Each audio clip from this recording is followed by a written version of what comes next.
everyone, welcome to the add-on video of the Willowfinch Onboarding Video Series. This is where we're going to walk through how you can actually keep up to date with your personal information after you've really used all of the elements of getting your account set up, starting to use your heat map, and all of that fun stuff. I am back on the main profile page under My Goals. This is what it looks like after you've gone through it once. If you remember when we did the onboarding, each of these sections made up their own individual little page, and you went through it chunk by chunk. This is set up so that you can come in and make updates and changes easily in one place to keep your profile up to date. We recommend that you look at these numbers, 6, 12, 18 months at a time so that you can keep up with your plans as things change. If your current housing costs change, if your tax filing status changes, if your income changes, you can play with it here. Explore different down payments, all of that. So we're going to walk through all of those steps. If you need help, you can always reach out to the Willowfinch team with the Get Support option up at the top of your account. You can find us on our social media accounts. You can reach out to us via email. You can also pick up the tour again. If you click out of it once, it will always pop up in the bottom right-hand corner for you to revisit if you need it. And the video will be available on the YouTube page or the Willowfinch website resources pages for you to rewatch if you need to. Let's get started with what comes next. Now, whether you entered the default address or your current address, we don't display it here for security reasons. You still do want to keep it up to date because it does matter for comparing your tax amounts and all of that stuff. So you can, if you want to, add a new current address and update the profile, and it will change and again still be hidden from the display when you log back in, but it will keep your data up to date. When it comes to the information about housing cost, same thing. If you have a change in any of the property tax amounts or if your monthly living expenses change quite a bit, you can always update those here.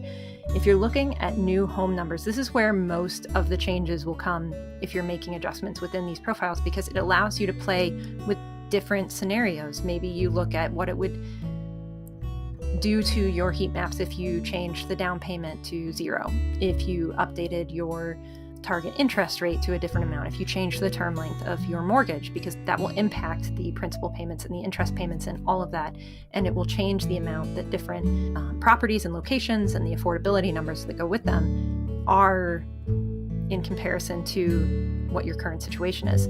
You can save it, come back, change it back to another scenario. You can always update things. This is the perfect place to just test out different scenarios that you might experience when the time comes. And then once you're digging into your heat maps and you've added different properties in, try changing things like whether you need health insurance, if you have the other income streams coming in like the 401k, the IRA, Social Security pension, all of that. It's all part of the ability to play the game with Willowfinch to see how the data changes. You can change your annual target savings goal right up above that. If they change later, if something doesn't work out as well as you thought it would, or if it works out much better, how does all of that shift? You want to look for big dreams, possible roadblocks. Just test the limits of your plan and see if different locations will be a better fit in different situations. Any of these changes, you want to go up and hit update profile. If you need more information, if you want more data to help you look at the whole nation before you do start narrowing in on different locations, remember that the national reports can be a great way to get started with that. There are 7 different data maps. They show you health insurance, climate information, sales taxes, election data with the presidential election trends. They're designed to help you spot bigger trends so that you can then start searching in specific areas.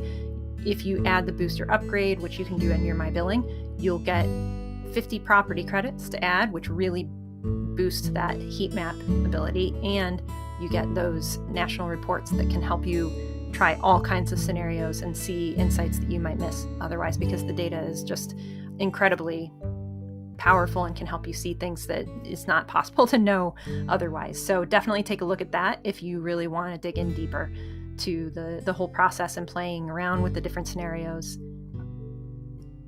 And then when you're ready, everything's up to date, you've played around with the numbers the way you want to, all you have to do is hit update profile and then head on over to My Income and see if there's any data there, any numbers you want to update on the specific income streams. If you turned on your Social Security or the 401k, you want to enter that there then so that it does show up when you go into your heat maps and you can see the full impact of all the scenarios that you're testing. So remember that all of this is in your control. You can make any of the changes you want. You can see so many different scenarios that you can compare, and it gives you the information you need to really find your happy place, to make the most of the tool, to really tap into those 10-year projections and the custom insights that are all right here at your fingertips. If there's any way that we can help you with that, please do let us know, and enjoy.